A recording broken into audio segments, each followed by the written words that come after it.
the House of Representatives to ensure that voter ID is a requirement in the United States of America. This is a common sense policy that nearly 90% of the country agrees with. You need an ID to go and purchase alcohol. You need an ID to go to the library and check out a book.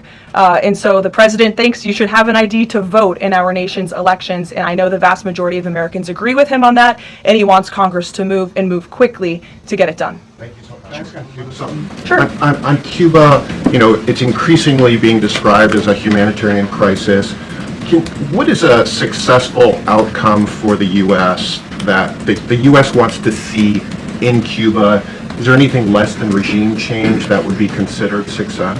I think, as Secretary Rubio has articulated and the president himself, we obviously want to see flourishing and prosperous democracies all over the world, especially in our own hemisphere. I'm not dictating any actions the United States may take to get there, but of course that's in the United States' best interest to have Cuba be a truly free and prosperous democracy. Unfortunately, right now, that is not the case. They are a regime that is falling, their country is collapsing, and that's why we believe it's in their best interest to make very dramatic changes very soon, and we'll see what they decide to do. Sure. Thank you so much. Following up on Gaza, this $5 billion, who exactly would be in charge of managing this money? Would that be the president himself making the final decisions on how these funds are spent? It will be the Board of Peace, which the president is, of course, the chairman of, but all of the member parties, I believe, will have votes on the funding. And then, of course, there is that technocratic layer underneath the official Board of Peace with the member countries that will be making decisions as well. So if you just go back and look at the first event that we had where we sort of unveiled the structure of the Board of Peace, that structure remains in place, and they'll be overseeing the funds that will be announced tomorrow for their reconstruction and humanitarian efforts. Sure. Another question on that Board of Peace announcement. You mentioned there will be the announcement of who comprises that International Stability Force. How soon will that force be deployed? And have all of the regional partners, all of the regional countries signed off on the makeup of that force? I don't have a timeline for you today, but again, I'm sure you'll hear more about this tomorrow. So you'll join us at the event. Deanna. Thanks, Caroline. Two questions. Sure. First, the president has talked a lot about housing affordability, and several countries that are facing housing shortages, including Canada, for example, have imposed a ban on non-citizens, like foreigners, from buying their houses. Do you know if that's a strategy that the president would be willing to deploy? Well, first of all, the president is obviously committed to deporting illegal aliens from our country and those who are not lawfully present in the United States, which he has done at a record pace, which has led to the falling of rents, as I pointed out in my opening remarks. Secondly, the president has recently announced that he is fighting for a ban on institutional investors and Wall Street billionaire corporations from buying up single-family homes that should be lived in his opinion, by American families. We know this is going to have a remarkable impact on the housing market and on prices and supply and demand for the American consumer and the American family. And then thirdly, the president is also expediting permitting as fast as we possibly can to build more homes, to increase supply, to obviously bring down the cost of home ownership and purchasing homes for the American people. And then also, as I mentioned as well, we do see mortgage rates falling. So all of this is combining to make housing more affordable in this country. There's still a lot more to do. The president is still digging his way out of the mess that was created by Joe Biden's administration in jacking up mortgage rates and jacking up housing costs. But we do see very positive trends in this direction. And the president wants the United States to be a nation of owners, not renters. He wants families to live in homes, not institutions and big corporations. Michael. Ukraine, Caroline. Secondly, on Ukraine, Sure. yesterday Zelensky said in an interview that he says that it's not fair that the president is saying that Ukraine has to make concessions.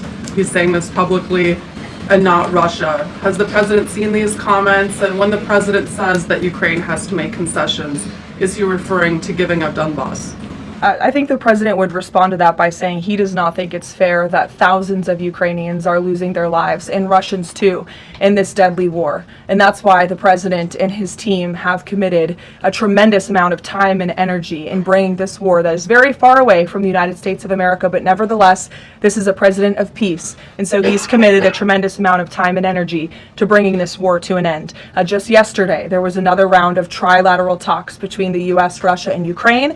There was meaningful progress made in both parties. Both sides agreed to update their respective leaders and to continue to work towards a peace deal together. So there will be another round of talks in the future, but I think the president views this entire situation as very unfair, not just for Russians and Ukrainians who have lost their lives, but also for the American people and the American taxpayer who were footing the bill for this war effort before President Trump put a stop to it. And I would just remind everyone around the world that the United States is still selling weapons to NATO that are then being sent to Ukraine in their defense of their freedom in their borders. Michael. Russia is reportedly joining Iran for joint naval exercises in the Gulf of Oman this week. Has the president issued any kind of warning to Russia or even China not to involve itself if the U.S. decides to strike Iran? Not to my knowledge, no, or not that I would dictate from this podium. I wouldn't reveal the president's private conversations with world leaders. With respect to that, again, when it comes to Iran, the president has a decision to make, and he will do that, and I'm not going to broadcast what that decision may be ahead of him. President Barack Obama, Caroline, was recently asked if aliens are real. He says they're real, but he hasn't seen them. The president's daughter-in-law, Lara Trump, told Miranda Devine of the New York Post that the president has a prepared speech on this issue that he prepares to deliver at the right time.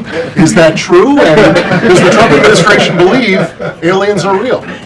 Well, a speech on aliens would be news to me. That sounds very exciting, though. I'll have to check in with our speech writing team. And that would be of great interest to me personally, and I'm sure all of you in this room, and apparently former President Obama, too. So we'll keep you posted on that. Tyler. The White House has touted an unprecedented amount of cooperation with counties in Minneapolis after the negotiations with Tom Homan.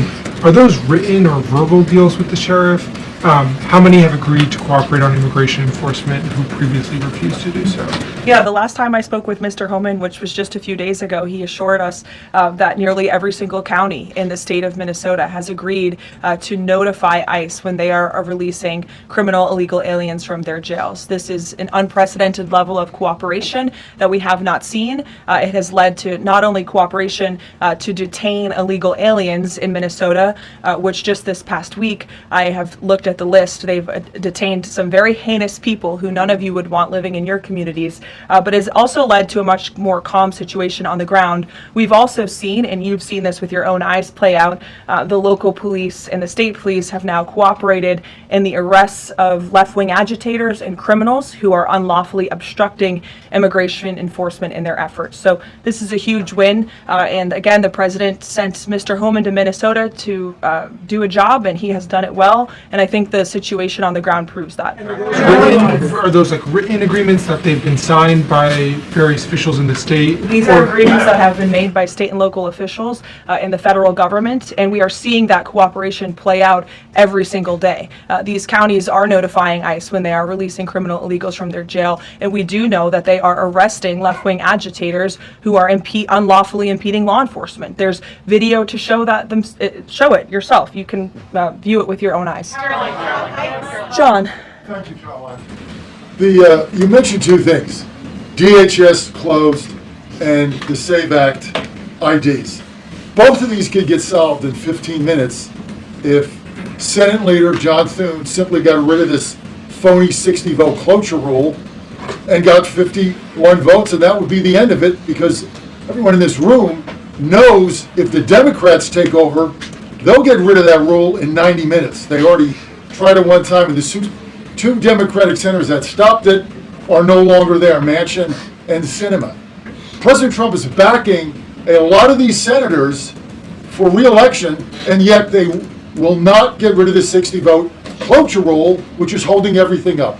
What is the president's position on John Thune in the Senate finally getting rid of this so this legislation can get moved?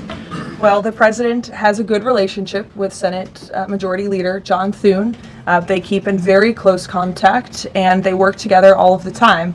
I hear your passion in your voice, and I know it's shared by many Americans across the country, including the president himself. He wants to see the SAVE Act voted, and he's expressed that both publicly to all of you, the American people, but also privately in his conversations with Senate Majority Leader Thune and many other members of Congress as well.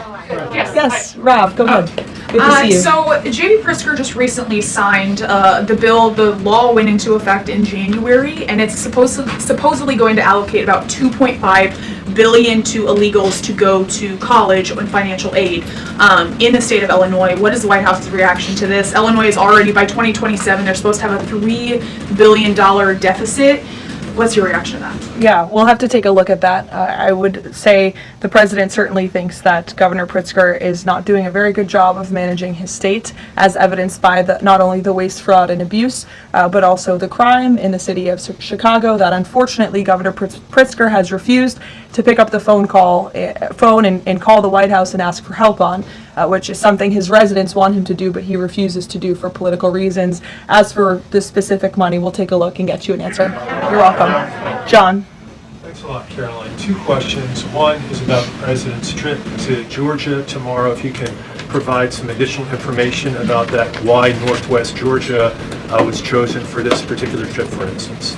Sure. Well, Georgia is obviously a very important state to the president and to the Republican Party, and the president loves the people of Georgia. He'll be touring, like I said, a steel facility, and then he'll also be stopping by another local business, and he will be giving remarks on affordability, on the economy, on all of the great economic news that I just shared with you earlier. He'll be meeting and greeting with everyday Americans, and that's what the president loves to do, to get out across the country, and he's spoken about his intention to go across the country a lot more, and obviously tomorrow's trip is evidence of that. Secondly, last week, as you know, big event that took place in the Roosevelt Room, the president announcing that the EPA has repealed these federal limits on emissions for cars, trucks, and power plants.